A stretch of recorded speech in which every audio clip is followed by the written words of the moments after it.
Hey guys, thank you so much for watching. My name is Sierra and I garden in Zone 6A, Ohio. And we are on tip number 3 in the 1001 Gardening Secrets tip book. A couple videos back, I mentioned that we're going to go through this book and I'm going to read the tips and we will discuss it in the comment section. So I hope you'll stay, listen to the tip, and then add your insight.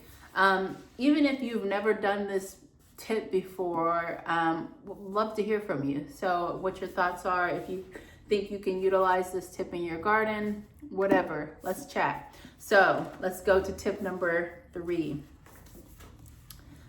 And we're in the supercharge your soil section. So these are all going to be about dirt. Okay. Be patient with wet soil. If you till or work your garden beds before they have a chance to dry out, you'll compact the soil, leaving air and water no place to go. As if that's not enough, when the soil dries out, you'll end up with big chunks of dirt as hard as bricks. Take your time and wait until spring is well underway before digging. To quickly test your soil, make a ball out of dirt and throw it in the air.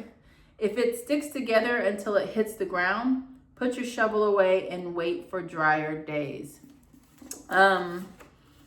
I've never done this and I've never even thought of doing this at all for any reason. I don't tend to garden or dig or do a lot when the soil is wet. So after big rains and things like that, I do let my soil dry out, but I've never even thought about, like, it never occurred to me to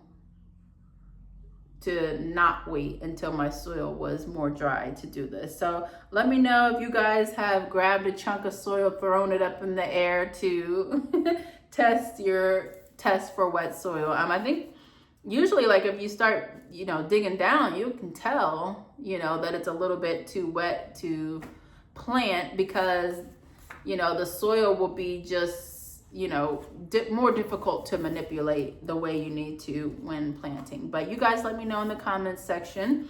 And yeah, so that is tip number 3.